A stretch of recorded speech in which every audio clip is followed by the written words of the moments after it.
Don't forget, ko-fi.com/stopwritingalone is a real simple way to show your support for what's going on here week after week. Hi, everyone. This is Nicole Rivera, and this is the Stop Writing Alone podcast for writers who are looking for their writing community. I know you want to find readers for your work, but I think your first step is to connect with other writers. That's what we're going to do here in the Stop Writing Alone podcast. We'll do writing prompts and other writing group activities, discover online writing communities, learn how to find local writing groups, or how to make your own. Join us as we explore, learn, and write.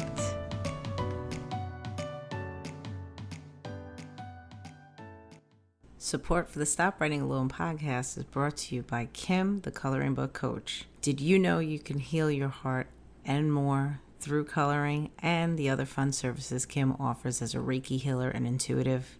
Visit thecoloringbookcoach.com now for your free coloring book and save 15% on any service when you use the code STOPWritingAlone15 in the booking notes when you make your appointment at thecoloringbookcoach.com. That's StopWritingAlone15 at thecoloringbookcoach.com. Hi, this is Nicole Rivera, and you're listening to the Stop Writing Alone podcast. This week, I'm interviewing author, editor, and my very own critique partner, Nancy Canu. Nancy and I have been in the Staten Island Writers Group together for we calculated in this interview approximately 7 years. And it's kind of ridiculous that I haven't interviewed her before this time. But one of the things that I have recognized about myself, we talk a lot about imposter syndrome as writers and creatives and putting ourselves out there. I have been struggling with imposter syndrome when it comes to asking people to be on this show. So I've talked about this in the Stop Writing Alone Happy Campers Club, just to sort of exemplify that, like, imposter syndrome just keeps coming back. It finds you wherever you are, and you have this like little internal critic that's telling you why, you shouldn't be doing certain things, or why your writing is terrible this week, or whatever the heck it is. It still goes on. And for me, it manifests itself in making the moves to write the emails, to reach out to people and say, would you like to be on the Stop Writing Alone podcast? And intellectually, I know it's utterly ridiculous to not ask these questions, but it happens again and again. And the fact that it happened with Nancy is ludicrous. We had talked a while ago about interviewing her for the show when we were still able to meet in person, and yet it just never happened. And then while I'm here at home, I said, you know what, I'm sitting here waiting for the world to get back to normal, and that's a really easy excuse to give myself, a really good reason to say why I'm not asking her. But I know it's also this weird feeling of like, why would she want to do this? Anyway, I finally asked her, and of course she was cool with it, and we had a great conversation, and I'm so excited to share it with you. Nancy writes fantasy, she writes romance, she's a freelance editor. She's done so much to help me grow as a writer. I mean, she is one of the major reasons that I value the whole idea of Stop Writing Alone. She is one of the people that I have been writing next to, side by side, for, like I said, 7 years, and that has changed me. So it is about time that I have finally decided to share Nancy with you. Now, some of you may already know Nancy because she is on the Facebook site from time to time, especially if you have participated in the Swap 52 Club, where we're writing 52 short stories in 52 weeks. Nancy has been a presence there as well. But in the show notes, you will find links to Nancy's editing site, Karma. You'll also find a link to her Medium page. and a link to the anthology that one of her stories was printed and transformed. And that link is through the brand new Stop Writing Alone bookshop shop. Bookshop.org is a fantastic site where if you shop using any of the links that I share with you, it will be supporting the podcast and all things Stop Writing Alone. But why I really love bookshop.org is that every single one of your purchases, a percentage goes to support local bookshops. This is immensely important for us as writers, that we support our local bookshops. We want to write books, we want to publish them, we want them to get out there. We have to make sure there's still bookshops out there. So yeah, take a look at bookshop.org if you haven't already. And there will be a link to that in the show notes as well. But enough of me talking, because it's about time that you finally hear from my good friend, Nancy Canu. Here we go. Okay, everybody, I am here with a guest that I have been so long over. This is so long overdue. It's ridiculous. One of the first people that I said when I make this podcast, this is who I want to make sure I have on. It's Nancy Canu. And Nancy is my co-organizer in the Staten Island Writers Group, but she's also kind of like my critique partner, because we've been through so many critique group meetings where it's us. It's just us. No one shows for the month or what have you. But Nancy is a writer, of course. She's also a freelance editor. So she's a wealth of knowledge. I always feel so blessed to have her in my corner. But it is about time that I officially introduce Nancy Canu to the Stop Writing Alone community. Nancy, give people a little background on you. Oh, okay. Um, I guess in my day job, many, many, many moons ago, part of it was editing press releases. And I just found I really enjoyed that. And then I left corporate life, became a dog walker, and all the while I was writing. And then I kind of got involved in editing very tangentially. But I also discovered I really loved that. And that's been, I'm trying to think. I mean, editing 9 years now, Wow. Yeah. um, roughly. And, so, and I mean, I've been doing pretty well with that. And I really, the authors that I work with, I just adore them. Yeah, we definitely need to talk about all of that stuff. I'm going to start with where we met, which is the Staten Island Writers Group. You were writing as part of your career, and then you were starting to write on your own Hmm. when you were doing the dog walking. What drove you to seek out a local writing group? Had you been in another group? Actually, I don't even know if we've ever talked about this. Were you ever in another writing group before Staten Island Writers? I was pretty active on Critique Circle online. Oh yeah, yeah, Um, and I really like that. And I have to say that I learned a lot on Critique Circle, both from giving critiques and from receiving them. yeah. Um, but I also found that it was very cumbersome Mm, because it's not live. And the whole, I mean, if you're not familiar with Critique Circle, you have to earn credits by critiquing in order to submit a piece to be critiqued. right. So a lot of times it feels like you spend um, hours and hours and hours critiquing other people's work, and then when you submit yours, maybe you get 3 critiques back, and you kind of feel like, well, I spent all this time and I didn't get any good feedback. Yeah, yeah. It's funny. We were talking about Critique Circle last night in the Happy Campers Club, because a couple of members there had used it, and I had said I love all of these different Critique Circle, and then there's Inked Voices. There's a lot of different places that do Hmm. this, and I feel like they're doing the best they can to try to build up the trust that is necessary before you give and receive critique. Right. Like, so they create these algorithms so that you're invested. They want to make sure you're invested and somebody else can invest in you.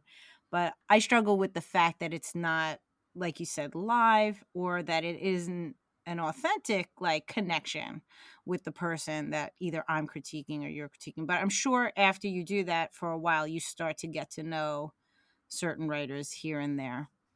But But sometimes it feels like you're dealing with the same group of people, which mm, is okay, but it never feels I don't know. I want to use the word intimate enough. yeah, It never feels like you get close enough. Yes, there are a few writers that I met through Critique Circle that I am still in contact with now. cool. And one person that I've met in person. Um, and that part was really good. But I think it was because you don't really have any control Mm. over who reads and critiques. And it's like you're writing a fantasy story and somebody comes in and says, you should take out all the adjectives.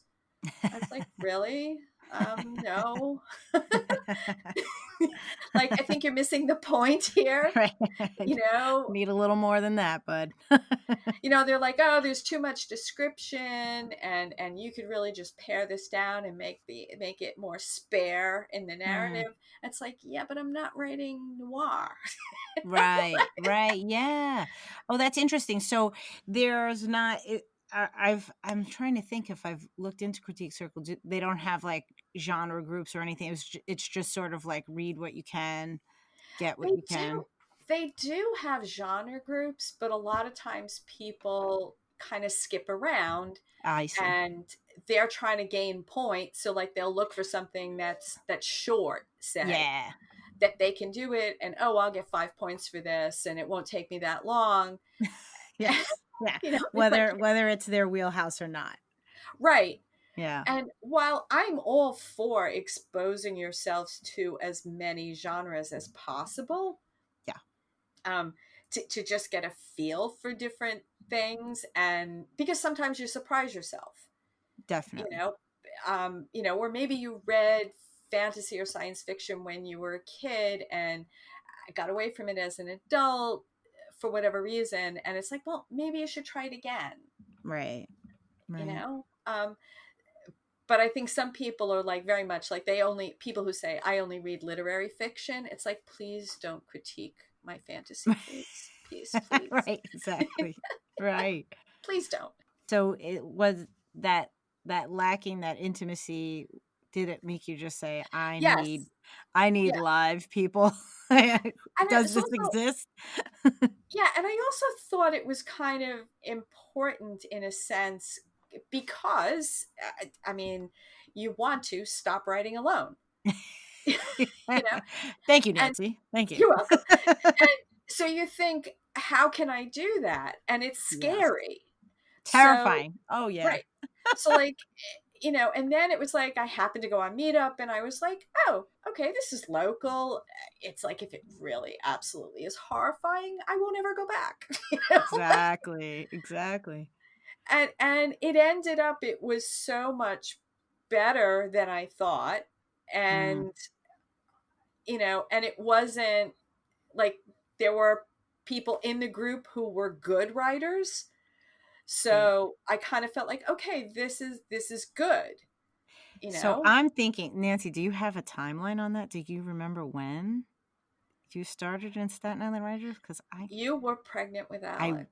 was pregnant. That's why I was like, was I pregnant or Just was it so I was just pregnant, so it was oh my god, 7 years that's ago. right. He's oh well he just yeah, well we're getting 2014, 2013. Oh yeah. Okay.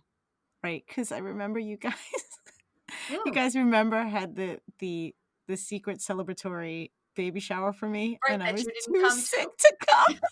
And we ate all the food. Yeah. I was like, guys, I'm really not going to make it to this meeting. I'm so sorry. I'm not feeling well. And it ends up, it was a surprise Yes. for me. I felt so bad. And it was so sad. Oh my The food goodness. was good.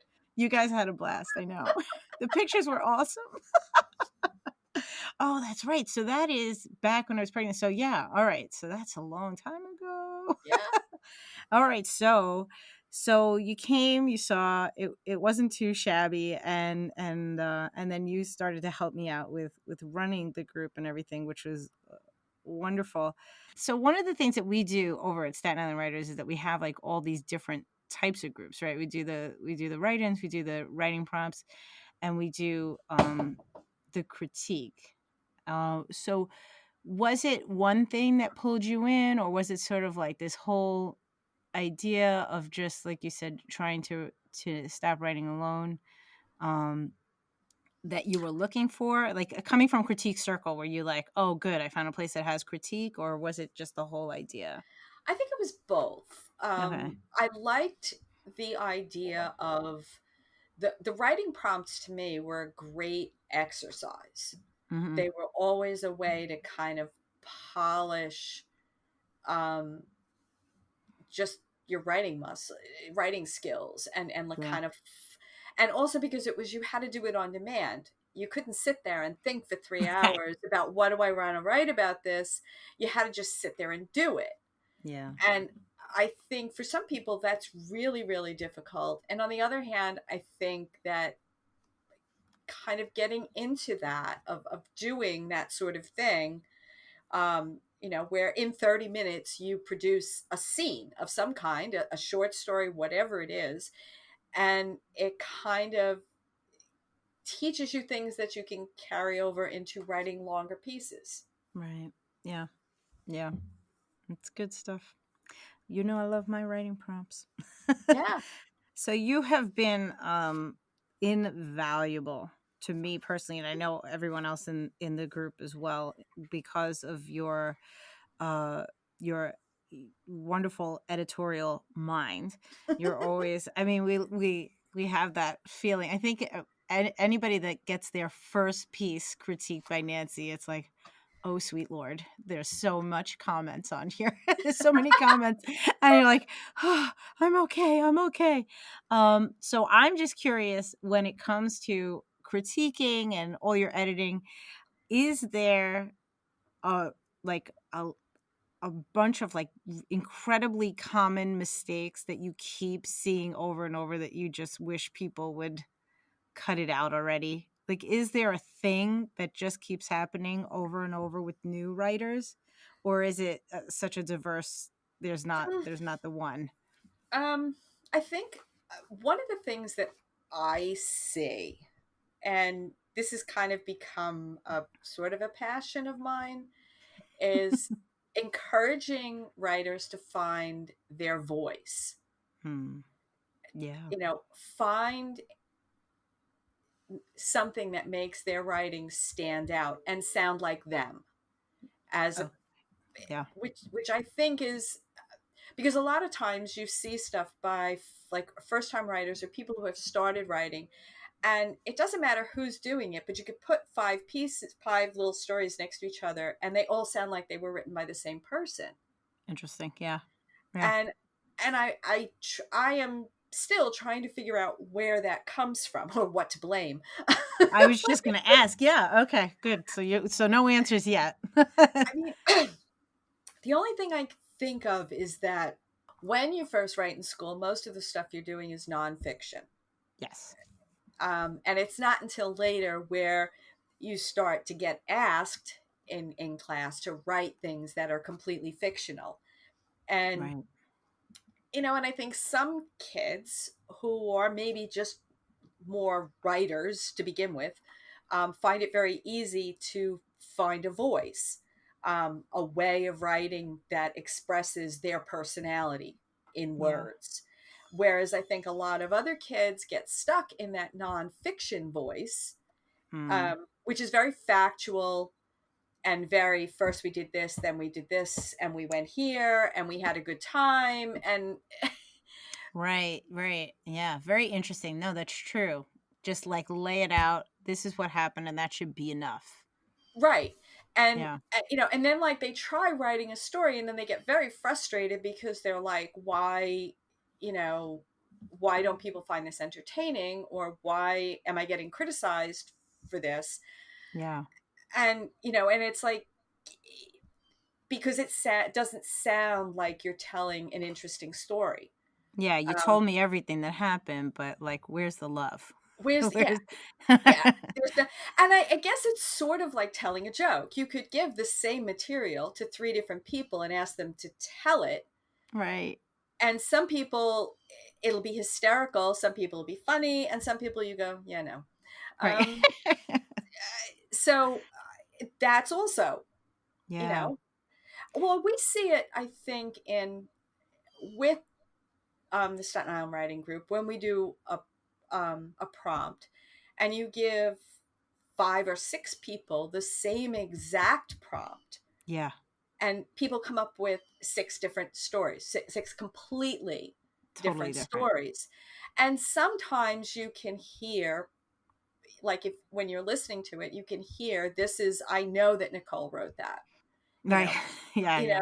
I know that somebody else wrote this because I hear them in their Mhm. writing. I hear their personality coming through in that. Um, and sometimes it doesn't happen. And I just think that's like a lot of practice and being conscious of it. And do you find, I'm just curious now, since you've been on the hunt for this with people, right? And finding Hmm. it in their writing, is it always popping up like in the same spots? Like does dialogue give you a hint, or is it just all over the map? I guess that would Yeah. depend on the voice. Oddly enough, sometimes people are really good with dialogue, Yeah. and and then it's kind of disappointing because you're reading and you're like, wow, you really nailed how people talk. Mhm. But then when you have to move them around, Yeah. or explain what's happening, it like loses. There's no Mhm. emotion, there's no real feel to it. Yeah. And and I think that is more, I think if nobody points it out to you, Yeah. you don't see it. Yeah, Like, yeah. because to you it sounds okay. um and I then if I somebody do else. have to say, like, from the beginning, like, those were always such great pointers to me, like, saying, like, this space here is where it really came alive, and that's something that I do for myself now when because I know I'm a Mhm. pantser, right? So I just write Yeah. whatever the hell comes out, and then I go back personally on a hunt for, like, where does it actually, like, come alive? And then I kinda, like, say to myself, "All right, what did I do?" Because I'm still learning myself, like, what did I do there that I love, and how Hmm. do I replicate that in other spaces? But you're right, it came from initially, like, you pointing that out to me back from, like, early, early versions of Girl Unplugged when I think it was called, like, Now What? Yeah. Yeah.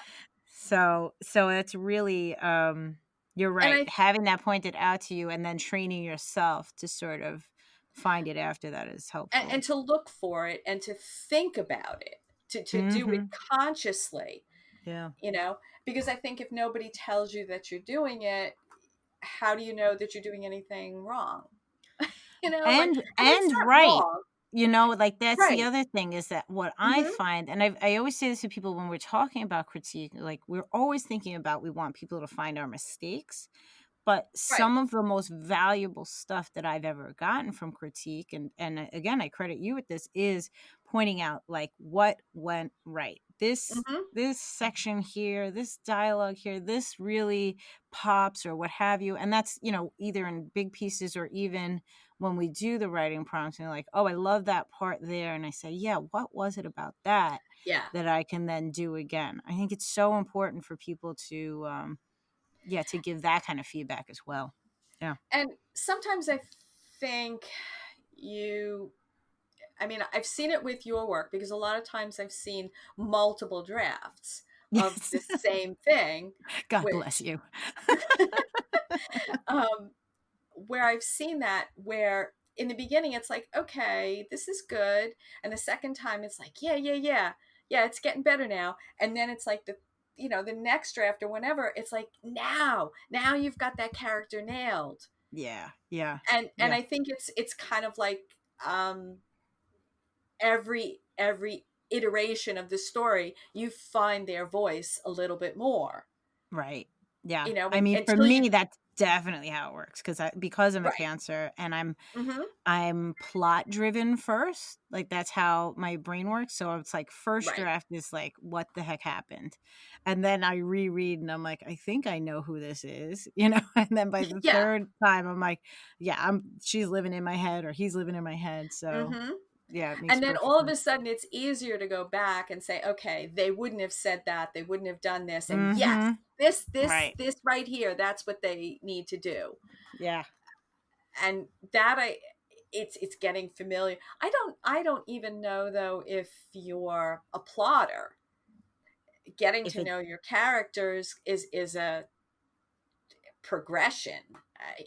Well, I Like just know that there's some people that come to story completely different. I always come with like a story idea, like of a thing that's going to happen. I know people that like they have this person that mhm, they wanna put into a world.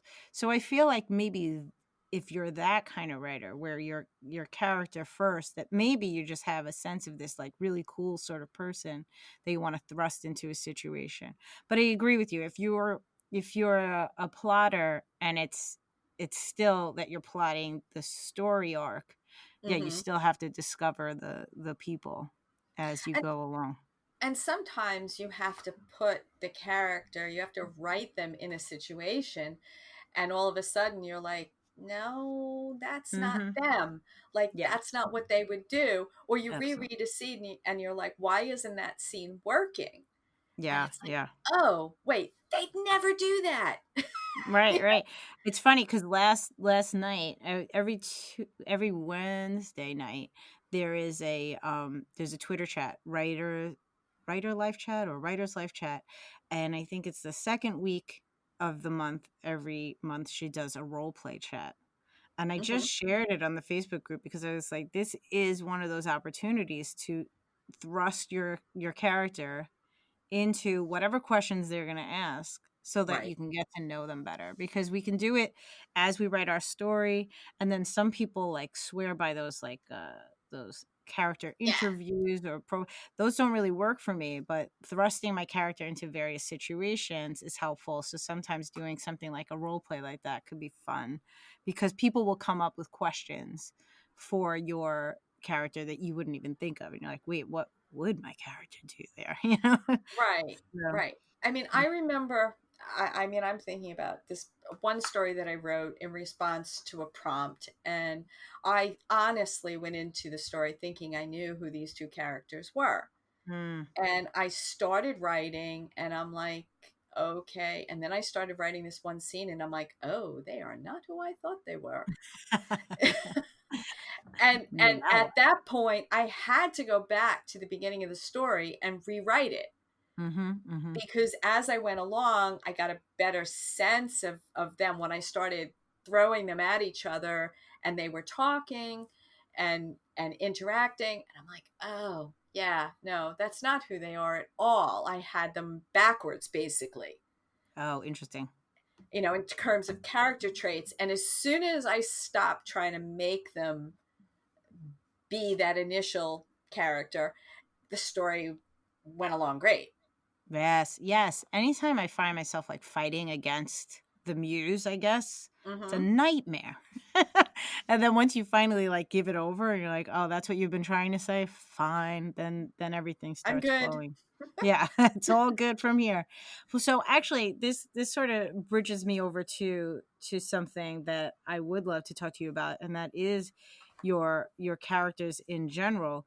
You are because of all of your delving into fantasy and mythos and everything, you really do create some wonderful characters. Aside from like your voice is so strong, like you said, I read a piece of work and I know it's you. Like Thank you. by the second sentence, it's not even funny, but I love, and you know this, all of your sort of fantasy characters, and some are based in, uh, you know, mythos that are widely known, and some are kind of like amalgams. How do you sort of choose what sort of worlds you want to go into and what you stay true to, and And I mean, I'm just thinking of things like, I mean, guys, so like I've read Nancy's stories. She's done fairies. She's done like what do we call the panthers that are like where Oh, the they're basically like jaguars, yeah. I'm sorry, the jaguars are like Jaguar. were jaguars, right? Like, Yeah. the jaguars are so cool. And then what are the little guys in the The story that moss I people. the moss people, please, my God. So I just, I'm sitting here and I have like a job to do when Nancy gives me her work. I'm like supposed to sit there and critique, and I'm just gushing over all of these various creations. And some of them, like I said, I think it's that you you're obviously reading widely, and have you always been a huge fantasy fan, and just do you have this backlog of knowledge like in your head, or are you doing research as you do these stories? I'm just always curious about Yeah. that end, because they're so rich, and I'm like, God, did she do this on her own, or is this a thing? How many times have I asked you, like, is this a kind of creature I should have known about? Like, is this out there somewhere that I don't know about? So I'm just curious about that. I research like mad. Mm. A lot of times if I get an idea, um, like the one story, there's a satyr, Mm-hmm. Toland. And Mm-hmm. so for him, like I Totally. looked up a lot of stuff on satyrs and I tried to read some stories where they appeared. Right. And and I guess also I am a huge like urban fantasy fan. Yeah. Um in the beginning I read anything. I was just Right. when it was because I remember when it came out, when it was a brand new genre, nobody knew what kind of a label to put on it, and I thought this is awesome because you're taking these fairy tale creatures that if you read stuff like Irish fairy tales or German fairy tales or folklore, Right. um, where you're taking those characters, those creatures, and those ideas and putting them in the real world. Yeah. Um, and having them drive a car or live in an apartment and go to a club kind of thing was So cool. just Yeah. amazing to me. And I loved that. Yeah. Yeah. So, and I think that gets stuck in my head that I think that's a great way to combine those two things where you're working in the real world, which means you don't necessarily have to make up an entire universe. Yeah. Um, but then you can introduce these other creatures into it, which Right. I think is a lot of fun, and I think that juxtaposition of the real the real and the imaginary having them work together and make sense of it is a lot of fun. But yeah, I am the queen of googling. um Okay. I just I will spend hours and look up everything, and Pinterest, oh my god. Really, Pinterest. Okay. So now when you are researching, let's say we'll use Tolan as an example, an Mhm. amazing character, and you find out all that there is about satyrs. I mean, I'm sure that there's stuff that conflicts. Like, so how do you make the choices about what satyr rules you keep in your story? Does the story drive that? Is it just like a personal choice, or is it character driven? Some of it is, for me at least, I try to look at the common traits that kind of everybody agrees with. Yeah. Like there's certain things you're like, okay, this is a given. Right. Um, and then other stuff you can see that it's cultural. Um, Okay. if you look at the idea of like people call it the fae or fairies or elves or whatever people want to refer, every culture does them a little differently. Right. Um, Right. and depending on, so that gets interesting. It's like the German idea of what they are is different than the Irish or English. So then you kind of look at those and what's the common traits, you Right. know or maybe you read a really good folk story from one of those countries and you're like, that's what I want to use. Right. you That know works for that my as guy. Yeah. that aspect of it. Because sometimes they're malevolent, sometimes they're not. Mm-hmm. you know And that was, I mean, with Toland, I wanted to take some aspects that everybody agrees on about satyrs, and yet make him a creature of the 20th century. Right. Right. Yeah. So Yeah, and what? I think you do that so well because it's one of the things that I love about your characters is that there's always, as we always find a humanity sort of stringing through, and it's like you pick out the little personality quirks or whatever that would sort of like match that mythos and that sort of story. So I think that's where like all that voiciness comes from. It's sort of Okay. matching up with their characters, their choices, their things like that. So it's just really, really fantastic stuff. One of one of my favorite authors is C.J. Cherry, and she writes both hardcore science fiction, like very techy, Hmm. very sciency, Right, right. um, and she also does fantasy. Okay. Like she does complete and utter fantasy stuff, which is also awesome. But she really writes across this wide range, and she's won Hugos and everything else. Right. But what I love about her is she has a couple of series that are written entirely from the point of view of an alien race Oh wow. and when they meet up with humans. Oh wow. Yeah. And when you see that, Mm, um, you kind of, it really, for me, it helped me see how to take a completely different point of view as a character, right. to put myself in that space of being an alien or some other a non-human creature faced with humans. Yeah. That's um, great. and her stuff is great for that, and it reading all of her things over the years really showed me how you could do that. um, Interesting. I mean, now granted, it's one thing to read somebody else's stuff and say, oh yeah, that's kind of what I want to do, and a whole other thing to do it yourself. Absolutely, but it's that kind of exposure that helps you think different in the first place, right? So like if Right. like so you start to put yourself in that mindset before you come to your own writing. And Already ask you're going to yourself, yeah. yeah. And then ask yourself, why does this work? Yeah. Like, Yeah. what is it about the way she writes these characters that makes it believable that they're not human? Right. Yeah. You know? Especially because most of the time she writes from their point of view. Yeah. So So cool. Yeah. like that is the kind of thing for me, is because I just devoured that, and I think that influenced me a lot in terms of learning how that was something I wanted to do. And so I tried to analyze it and say, how can I do that? How can I Yeah. take that and apply it to what I'm doing?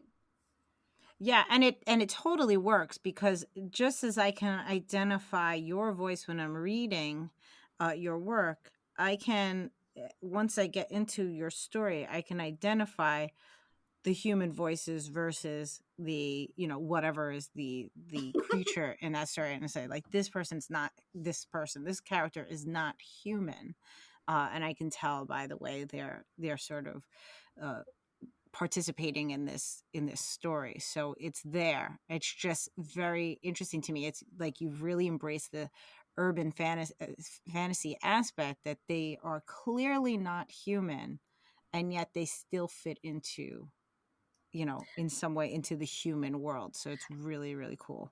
And I guess if they're not sympathetic, Yeah. if you can't relate to them in some way, you're going to put the book down. Yeah. Yeah. Yeah. For sure. Yeah. um, and I think that's why, even if you look at um, the original Dracula, Okay. that when you look at that, it's like, on the one hand, the character of Dracula shouldn't be very sympathetic, and yet they are. Right. Right. We're still talking about vampires. Can't stop because we have been sucked in.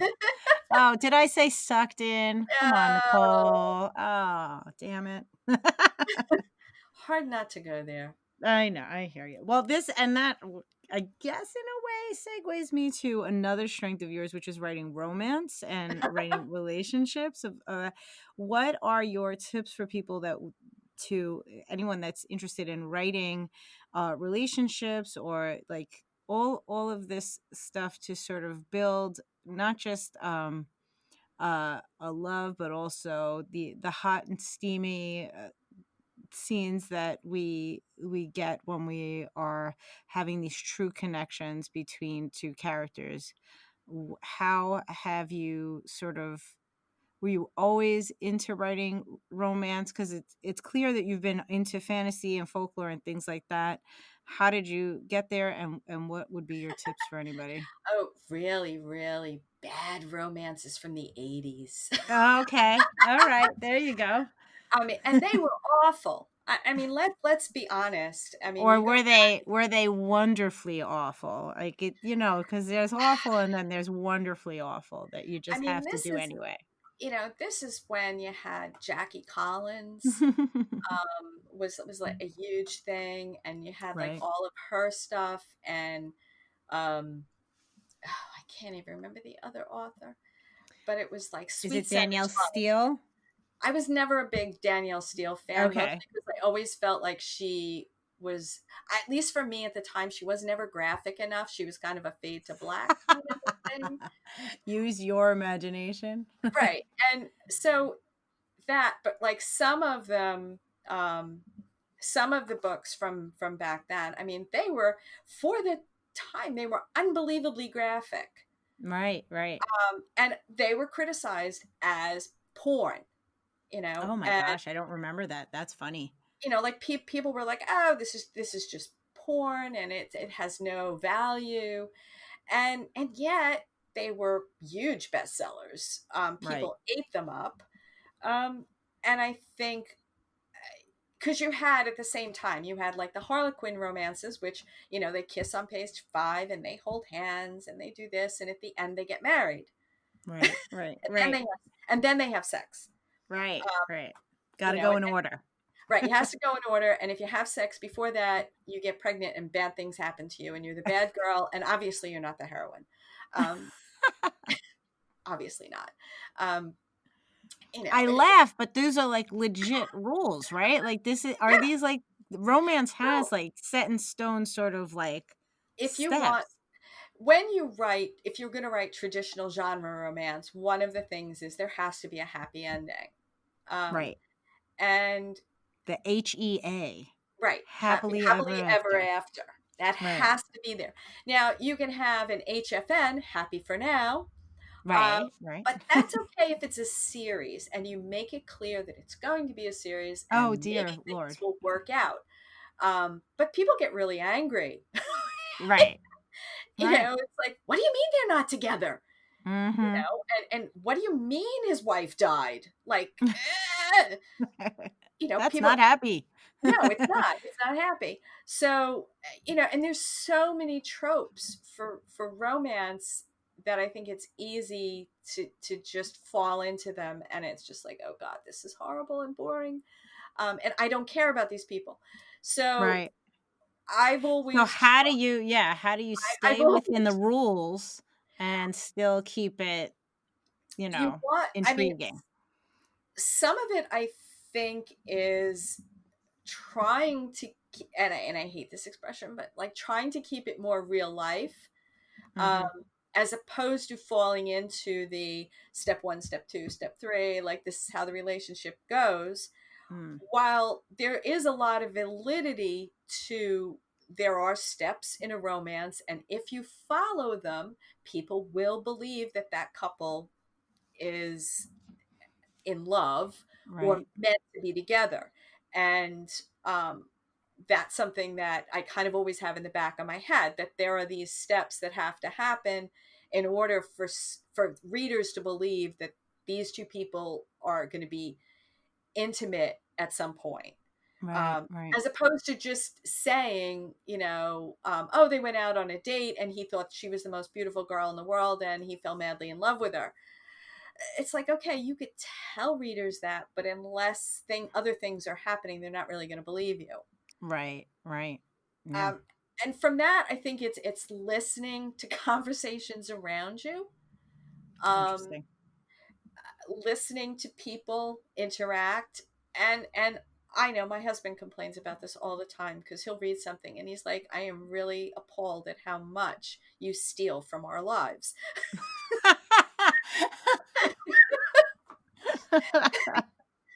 That's And amazing. it's kind of like, well, you have to, in a way. Right.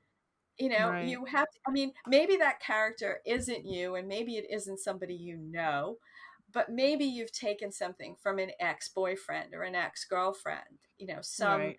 a conversation that you had with them that was maybe pivotal for the relationship.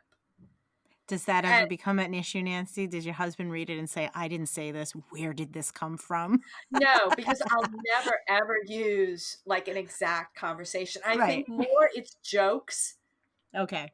You know, it's more like I'll use funny interactions Mm, that I'll mm. rework, you Right. know, and try to keep in mind. It's like, okay, this is something you can make a joke about, you Right. know, or Right. that a couple might make a joke about. Right. And I No. also get back to like writing sex scenes, which is a Yes. whole. My feeling for writers is if you are uncomfortable writing a sex scene, your readers will know, and Mm. don't do it. Just don't do it. Just don't Um, go there. Okay. find a Yeah. way to lead into it to the point at which you think I can't really do much more than this without getting all squigged out, and Right. like I can't write this. And I think then do that, do what you're comfortable with, you know. But if you are going to write a sex scene, make sure that there's emotion and thinking going on Mm. while the sex is going on, you know, because if Not you just a just play by play. right, because if it's play by play with, and you're just telling me what they did without What what what's they would, going where and it's like, you know, that's a manual, okay? right. That's you're just giving me an instruction booklet. Um, you know, and that's not what people want. People want to know, and I guess maybe it's more for women readers, for Mm. um, that we want to know, you know, like, well, what was he feeling? You know, like, you know, we want to know that. So You know, it's true. like when So she true. did that, how did he feel about it? Was that good? Yes. You know, and like when he said that, did she go, oh no, this is Mhm. not. So you have to look at it from that, you know, like you want to get into their minds, what, because nobody just has sex. Your brain is doing a whole play by play thing. Yeah, true, true. Yeah, our You minds never, never shut off. right, your mind doesn't shut off. And so if you can show that to the reader, what you're thinking about or what you're feeling, Yeah, you know, what the character is feeling, now all of a sudden that scene rings true. interesting. Yeah. But and I think that's just the kind of thing you have to write them over, like over and over again, and think about, why does this work, why does it not work, you know, Right, and also right. think, is this physically possible? Is this Oh god, we had that conversation in group once. Yeah, I don't remember why, but it was like that was a yeah, hilarious conversation. It's like, this isn't really physically and we're all sitting there trying to think it through.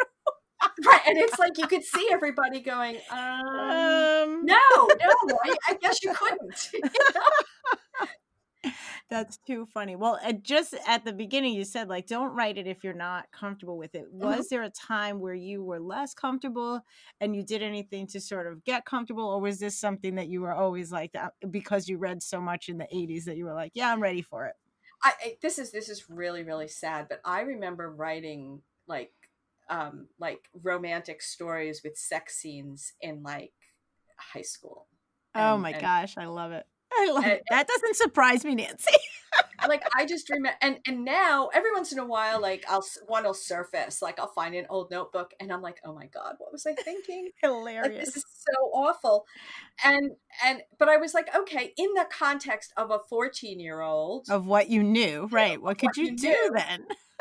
so it was like, okay, you know. That's great. I love But it. nevertheless, I think it is something. If that's what you want to write, then you gotta practice. You For gotta sure. do it. I mean, we got to practice with all of our writing, Oh right? yeah. So it's definitely it's not unique in that way, right? It's just one of those Mm. things that I think people do feel like I should be able to just do this, right? But it's the same as any other writing that we do. Yeah. So we would And need I that. think it's like writing anything else. If you were going to write a scene of somebody cooking a meal Yeah, yeah. with Right. someone else, that's also it's I think that's probably equally difficult. It's interesting because you could use all of your same tips with that, right? We Mhm. wouldn't just be cooking. If we just wrote down like what we were cooking, then it would just be a recipe, right? So Right. He obviously, if I handed her wanted to this. write the scene, Yeah, what are we right. thinking? What are we smelling? What is going on? And then also, is it physically possible? Did you just throw a pan, Right. on the And other side? it's like, do you realize that steak's been cooking for 45 Right, minutes? exactly. Let's get it moving, guys. Flip it over. Right. And I also think it's like if you just take the cooking thing, it's like, one of them says, "Could you hand me a spatula?" Right. And if the other person is thinking, "Well, why can't you get your own freaking spatula? Like, why Exactly. do I have to hand it to you?" You could build a whole thing with that. Are they working as a team? Are there bumpy spots? Exactly. Yeah. Yeah. It's great. And I think that's also it's a great way if you're writing a romance or you're writing anything, if you put two characters together in something like that, it's a great way to get to know them. Yeah. Yeah. I think one of the frightening things about becoming a writer is becoming aware of how much internal thought you do have Hmm. in every little thing, because you start thinking like, how am I reacting to this? It's like, oh, how would I write this? And it's like, damn, I just had like a 15-minute conversation in my head about a spatula. Hmm. Right. And how would I describe that? You Yes. know, Yeah. you Right. go So, off in you go off in this whole thing, and I definitely writers think about things differently. yes. Right. Right. So true. Uh, So true. Oh, Nancy, this is great.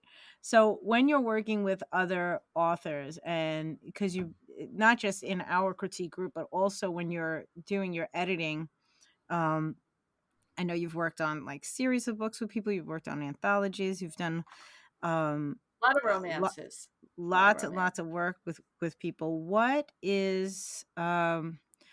do you think is important to bring to that relationship? If I'm an author that's seeking like help from a professional editor, how do I sort of have to show up to that? Um, so that I get the most out of it, and it's professional but also like amicable. I think a lot of authors take it too personally, Interesting. um, where any criticism, you know, as an editor, if I say, I don't really understand why this character did this, like, Okay. because up till now they've done X, Y, and Z, and now all of a sudden, like, this just doesn't sound like them to me as a reader, Yeah. and sometimes, you have an author who's like, oh, and sometimes they'll even say, I had a lot of trouble with that scene. I wasn't sure, but I really needed it because of whatever. Other Um, stuff needed to happen, right? Yeah. right. And it's like, okay, and then you can kind of have the conversation about what works and what doesn't within that scene. Um, but then some authors, on the other hand, are like, no, it's Mm-hmm. fine. It's fine the way it is. You just didn't read it well. You just didn't read it carefully enough. It's always interesting to me when you say that, because I'm thinking to myself, if I'm going to seek the help of an editor, it is Right, so that my book will get better. So I'm looking for, please find the stuff that doesn't work so that we can make it better. But right, yeah, I think right. it's so hard when when we're creating things to not take things personally. Right. And Um, and you can yes, there are times when a matchup between an editor and a client is just never going to work because personality wise, every editor has their own style. yeah, Um, I mean, and every you're author does. probably Yeah, sure, right. right. I mean, you're probably more familiar with the way I edit. Um, For sure. So, I mean, that's you're my you like I know, said, you're my gal in the corner. and Always got my like back. I try to look at a bunch of different things and I try to keep track of, and say, look, you said this here and now you're saying it's 4 o'clock, but it's only been 2 hours, Yeah, I don't because know how you keep track of that stuff. I love it. I'm just like in awe all the time. I'm like, whoa, and she's I right. could not tell you how, because I a lot of times when I'm reading like that, I don't really take notes. But I'll just get to a point. Really? That's fascinating. I'm sorry. I'm interrupting, but I'm just in awe. No, What? it's just the way I think. And I think that's, I it's see. one of those things. It's like I'll remember stuff from earlier on and I'm like, where was that? And I'll like skim back and say, okay, here, you Right. know. Um, so like that I'm usually good at keeping track of the continuity. Um, Right. you know, and some readers aren't going to care. They're not going to see it. They're not going to notice it. It won't matter. But you'll get that For one that reader, one. For, and maybe they're that one reader who's going to leave you a 2-star review and say Mhm. there were all these continuity errors and all these things weren't explained.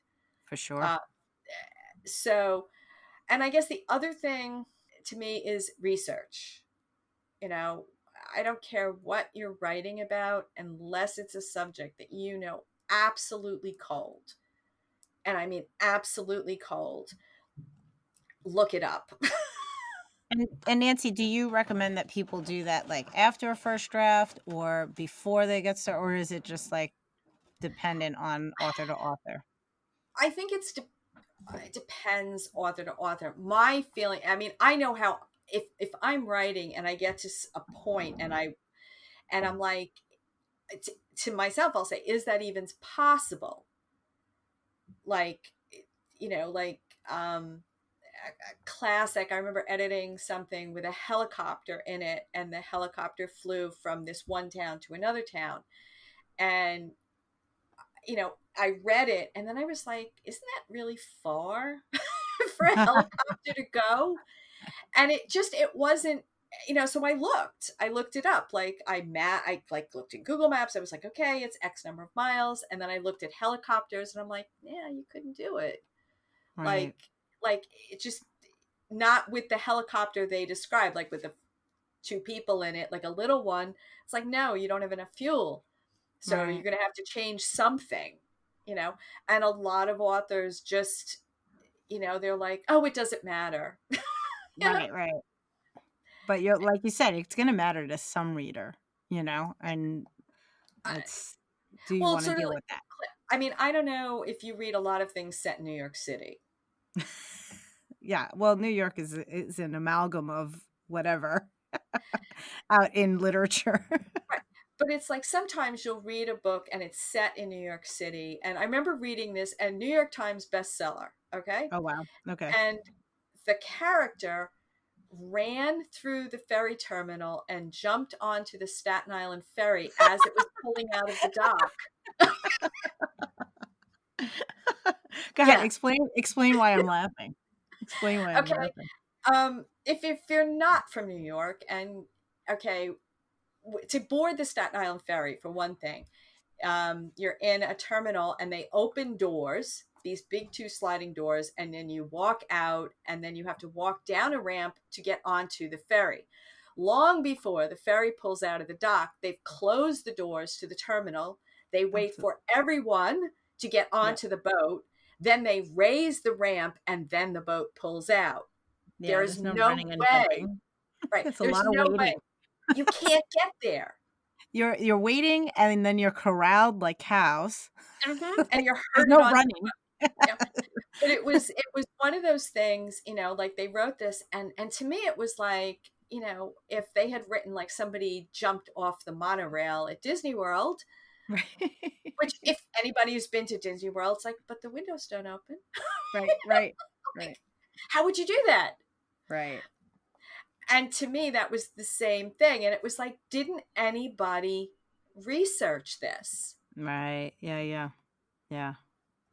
and it was set in New York after 9/11. Oh gosh, definitely not And running on the ferry then. and like they're talking about standing across the street from the ferry terminal and looking at it, and I'm like, well, there would have been 3 cop cars out front.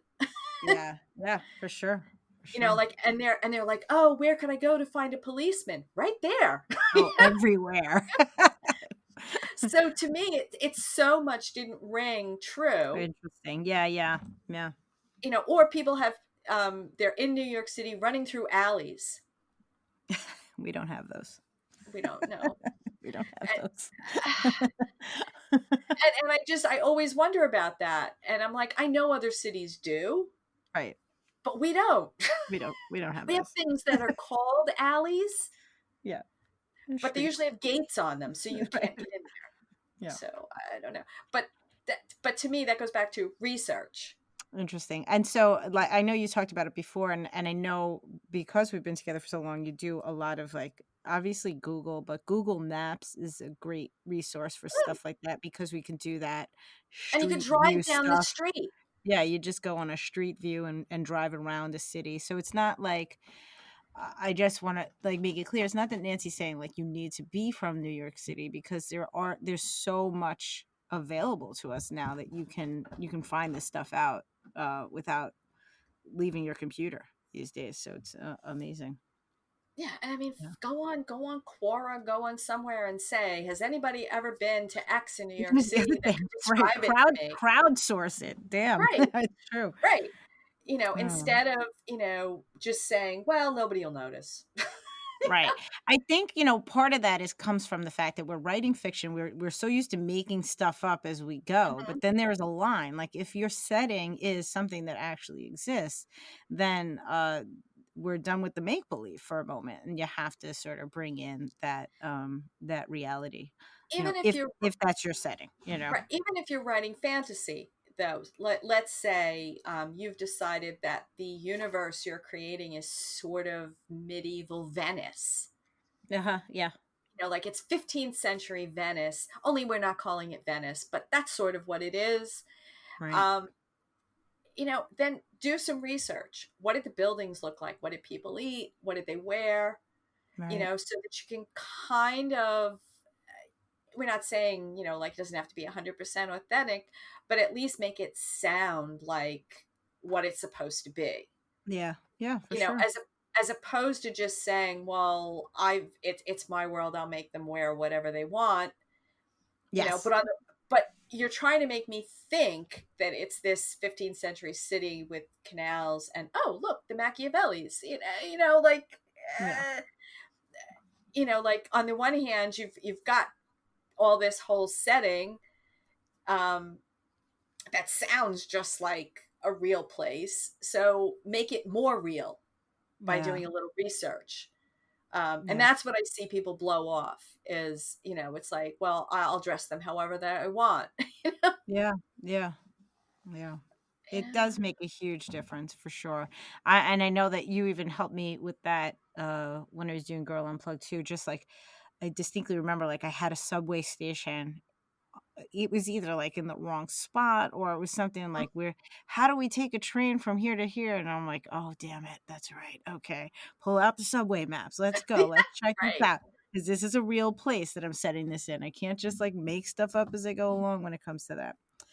Nancy, this has all been so freaking wonderful. We're probably gonna do this again sometime, but for now, if people are looking to connect with you, I know that you have your website, comma Karma. Can you just tell people really quickly what that is and what how they can connect with you there?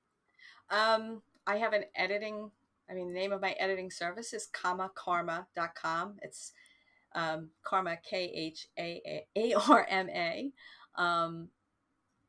And it's a very simple website. It basically sets out the services that I offer and my rates, because I'm very upfront about that. And I'm always willing to work with people, if they're on a serious budget, and tell them ways that, we can do this. Right.